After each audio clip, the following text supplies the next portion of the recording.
Hello! Today I'll be showing you how you can edit your Rokoko motion capture to have root motion to be able to use in Unreal Engine 5.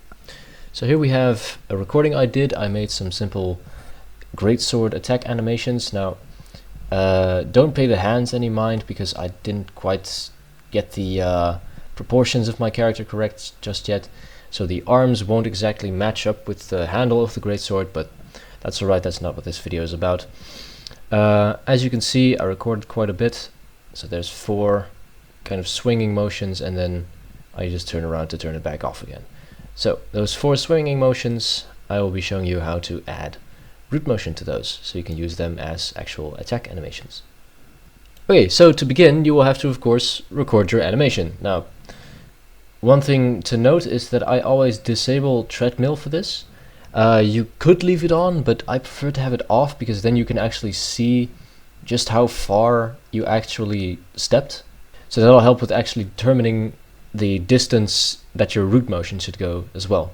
Another thing to keep in mind is your forward axis, because if you're calibrating, you are facing a certain direction, and that then becomes your forward axis. If you then turn around and do your animation, then you'll be going backwards according to the forward axis, because you're supposed to be going forward, of course. So just keep that in mind. If you have your character going towards the blue arrow, that's the correct direction.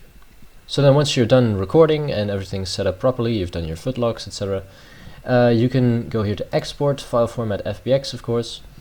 I like to check meshes on, but we don't actually import the mesh to Unreal Engine, so don't worry about that. If it's off or on, you can leave that whatever you like. I just like to be able to visualize the mesh. Then skeleton options, you can go for many UE5. UE4 probably works too, but I prefer UE5 for this, just because I work with that skeleton all the time. And that's pretty much it. So we export our clip. So here we have Blender. Of course, we just press A and delete, so we delete all of this. We go to File, Import FBX, then find the file you just exported.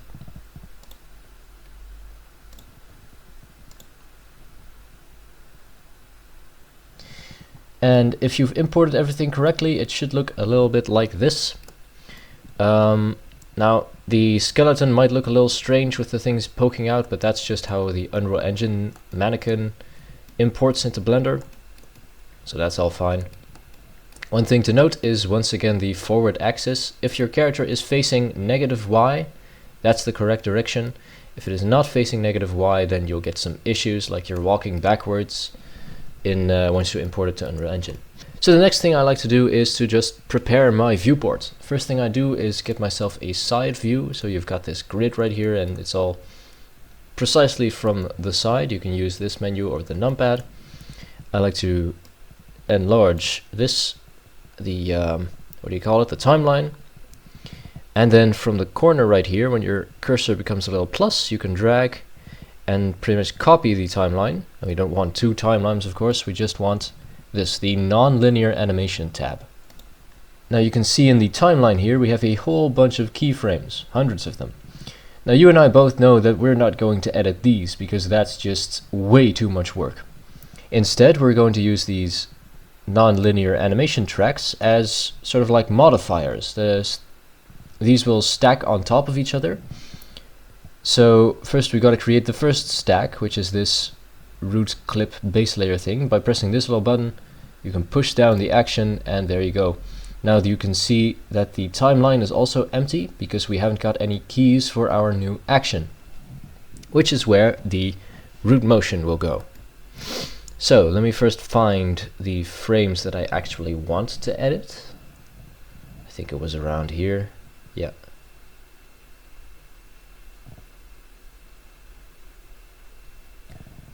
I think frame 210 should do. So I'm going to adjust the start and end times for this. That way, when you actually export the animation, you don't have to cut all of that out. It'll significantly reduce your file size and the effort required to edit and import animations to Unreal. So here we have 430, that'll be the end, and this will be the exported time of our animation. Now, if you look over here, you can see that the character is already moving. You might be wondering why not just keep it like this. That's because our root component is this little orange dot right here. And this root component is what actually moves the character. So if this was the animation you would import to Unreal Engine, you would simply see your character walking off in the distance, perhaps through walls, and it wouldn't look the way you'd want it to. So let's go ahead and find the first frame and select our root. Be sure to be in object mode for this, and just key all the location. You can also key rotation, but I won't be rotating it anyway, so I'll just keep it like this, and you'll see the keyframe has formed. And then let's just check to see when the foot goes up. That's about here, I guess. So then we key it again. You'll see this strip forming between the two frames. That means they're exactly the same. So this part of the animation is basically just a copy of itself. So this is the same, that's the same, and everything in between. So here we're actually going to go forward up until when his foot stops moving. I guess that's right here. So then we'll just adjust the Y value of our root motion. Make sure it's a negative value, because again the forward axis is negative Y. So we adjust the negative Y. I'm going to go with 0.8. And you can see that the character has also moved, because of course the character is a child of the root component. So if the root component moves, everything moves forward. But don't worry, we'll be fixing that later. But now, for now, it'll just look like the character is moving twice as fast as it should be, but we'll fix that later, don't worry. So then we key the values, and we just check again to when the foot starts to rise, which I guess would be here. So we key the exact same values again, so our root component doesn't actually move. Then until the foot hits the ground, that's about here. And I'm gonna go with, well, 0.8 again, I guess. You can actually do math in these, by the way. A lot of people don't know this, but I just, it was at negative 0.8, like this. And I just do minus 0.8. And voila, you can do all sorts of math, like multiply by 5. For instance. Now he's all the way over there. Don't need that, but yeah, this most digital programs allow you to do this. It's quite a handy thing to know. So of course we key these values, go on to the next attack. So when he lifts his foot up, we will start and end our movement when he stops. I'm gonna go just really boring 0.8 again. Whoops. Rekey it. There we go. So now it's moving again. And the final one, he lifts his foot up and it's back down. So minus 0.8, and there we go. Key all those values, and that's about it. So you can see that the character is way over here now, far from where the root component actually is. So in order to fix that, we're going to use the pose mode. So you can press Control Tab to go into pose mode, or you can just go up here and enter pose mode. Now one other thing I kind of forgot you can do, it's not necessary, but you can go into your armature and you can go viewport display as wire. That way you can more clearly see the character instead of all those annoying bones from the Unreal Engine mannequin. So I'm going to go back to the beginning of my animation, like so, and here I will key the first couple of values for the pelvis. Oh, before we do that though, select your root action, the new action you just made on the non-linear animation graph, and in blending we set this to combine instead of replace. Now for the root motion that's not going to do anything, but for the pelvis or any other bone when you're editing these animations, that'll mean you won't actually replace the values, it's more like you add onto them, so like a correction type of movement. So right here I'm going to key the location of my pelvis bone, and then right here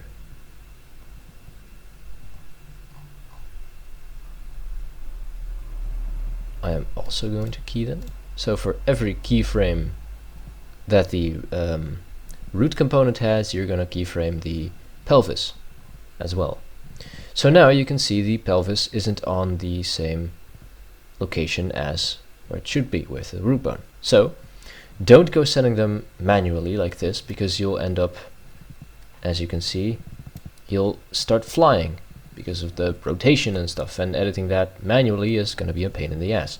So I just like to go into the viewport, press G and Y, so that's move on the Y axis only, and then just hover it over our root component. So now it should be just above the root. So I've keyed the values, and now you can see he's moving along with the root component. Now here the root component hasn't moved, so neither will the pelvis. And here it has moved again, so we go over our pelvis, press G and Y, and just move it to our root component. Key those values, and key them here as well. I locked it, whoops.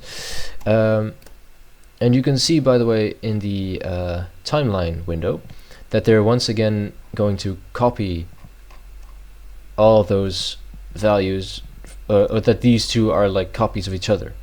So the little bar forms in between them. That means they're both the same. So here he starts moving again.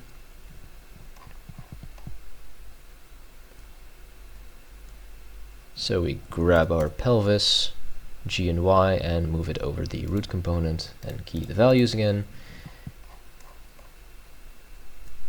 And these two are the same.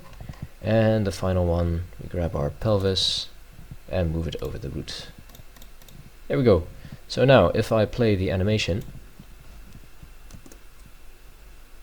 you can see he's moving properly along with the root. Maybe it's not the best, but you know, for the sake of this tutorial, I'm willing to let that slide.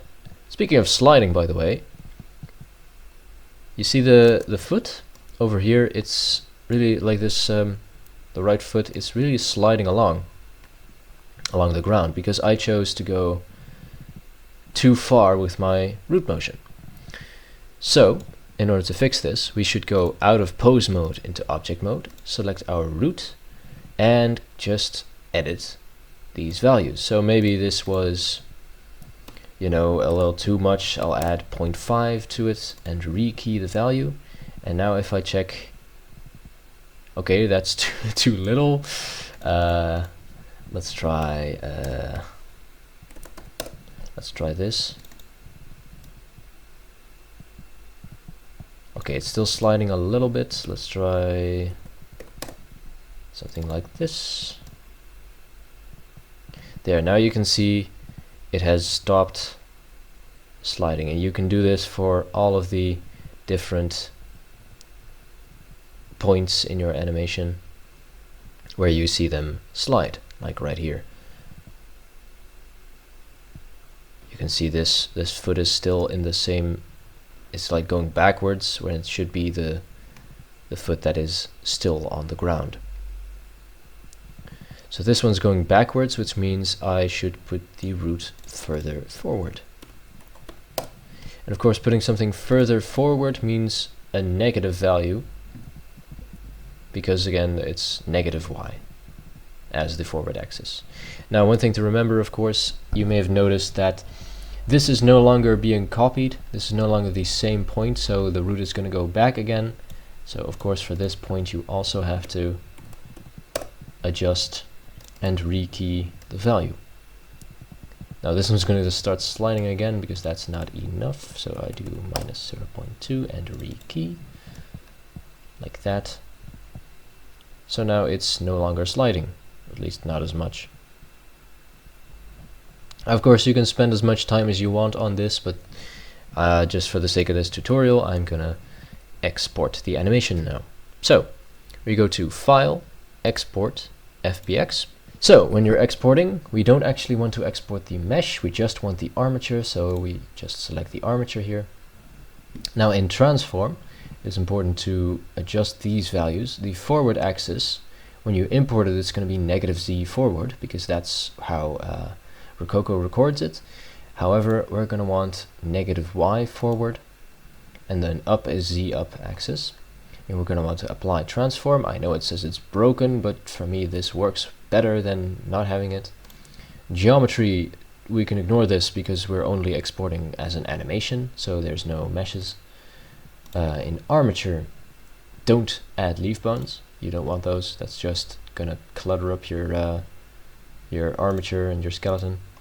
And for big animation, obviously you want this checked, but you're gonna want NLA strips unchecked and all actions unchecked, because if you have either or both of these checked, you will get every single layer of the animation as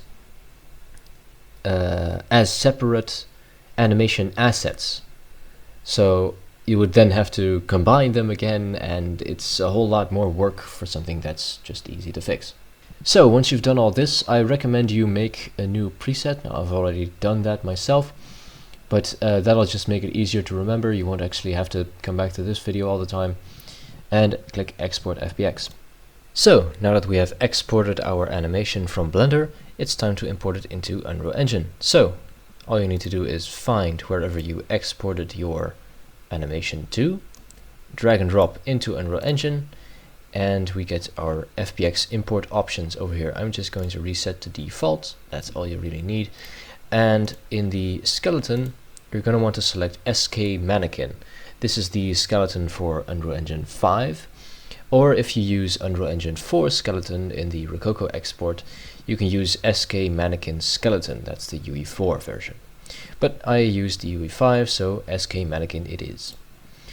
Animation length, you can use exported time. This is the time we set in our timeline inside of Blender by setting start and end frames. If you didn't do that, or didn't want to, or just forgot, or whatever, then you can use set range and frame import range, minimum and maximum. You can set which frames you do and do not want to import yourself. But I've already done that in Blender, so I'm just going to use exported time. So this is all fine and dandy. I'm going to click Import All. And here we have our tutorial animation. Now we're going to want to use an animation montage to actually play it on our character. So I'm going to go create anim montage. You can name this whatever you like, but if I open this up, you can see the animation is playing. So let's try playing this on our character. Let's go to third person, blueprints, BP third person character. I'm going to find a new space and say debug key E. And I'm going to drag out the mesh and say play montage. There we go. Hook this up, montage to play. You already know it's tutorial animation montage. Compile, and let's try it out. Debug key E. And as you can see, there's two things wrong. Obviously, the legs aren't doing what they're supposed to be doing. And the second thing is, our character is still just walking away from us, whereas we can still move around. So our character can go through walls and everything, and we are not actually moving along with our character, or vice versa. So let's fix that first. We're going to go into our tutorial animation. You can just double click it from the montage or from your content browser. And we can go and scroll down here and select enable root motion. So if I go into the skeleton tree, you can now see that the root is following our character. So if I go and compile and play again, you should see that we are now moving together with our character. However, the legs are still messed up. So let's go ahead and fix that. It's a slightly more advanced fix than the just checking enable root motion, but it should be pretty simple to follow along. So let's go and find our animation blueprint. We go to Content, Characters, Mannequins, Animations, and ABP Mani. So in here we're going to go to the anim graph and go into the control rig. So you don't need to pay this any mind. All you need to know is this sequence. It currently says outdated, so we just say upgrade nodes, and we're going to add a pin. Then we can use Control and drag to drag everything down. And then from A, we are going to create set transform. This one. I'm going to duplicate this. Actually, no, wait, not yet. We'll set the first one, so you can expand the item pin. Type should be bone. The name will be IK foot L. There we go. And then here from value, we're going to drag out and say get transform of the name foot L. And then we are going to copy this and do the exact same thing for IK foot R and foot R, like so. If I now compile and save this, and we can once again try to play our montage, you can see that the feet are following it correctly, and it's also still working with IK. So if I chose to go up or like to the side of this, you will see that it's still using the IK. As you can see there, the feet are in two opposite or two different height values. So you have your animation working now. Here's a little tip on how to edit your animation. So obviously this is 4 different attacks, but we don't want to attack 4 times in one button press, right? So what you can do to fix that is just duplicate your animation. I have 4 total attack animations, I guess. So I will duplicate it 4 times. There we go, these are 4 different animations now. And I can just go to, I guess about here, frame number 50. That's about where the animation should end. I'm going to re-zero it, and on the red arrow you can right click and say remove frame 50 to frame 221. So now the animation is just this. And you can do this for every single animation that you have. So now that was frame 50. So we just go to frame 50 and say remove frame 0 to frame 49. So that's pretty much just removed the first animation, because this is the second one, we don't need the first one. And then at the end of this one, which I guess is frame 50 again, we're going to say remove frame 51 to frame 172. So now this is just the second animation. We save that. And now for the third animation, I'm going to do the exact same thing again. So frame 50, remove 0 to 50, and again, because this will be the third. There we go. 49, so remove 41 to 122. And this will be just the third animation. And then for the final one, I'm going to be lazy and just do this. There we go. That's all the animations in sequence. And now you can make these into separate montages, like so. And you can play these in sequence. So I'm just going to do this really basic. On completed, I will be doing the exact same thing. Now, this is obviously not how you would want a combat system to work, because we are doing the exact same things over and over again. But I am gonna go and sneak in a print string every now and again. So this will be 2. No, this is 1. Excuse me. Then 2. Then 3, and finally 4. So here we are. We're going to try to do the attack animation. Whoops, I didn't. My bad. I have to actually set these to the proper animation. So it's animation 1, animation 2, animation 3, and animation 4. So now we should see the print strings showing up in the corner. Yeah, you can see this is really awkward with the blending in and out and stuff, but this is obviously not how you would want your final product. I'm just showing you this is how it could work if you wanted to split your animations in Unreal Engine instead of Blender. That makes it a lot easier for me to use the root motion editing in just one Blender file and stuff. I prefer to do that in one go.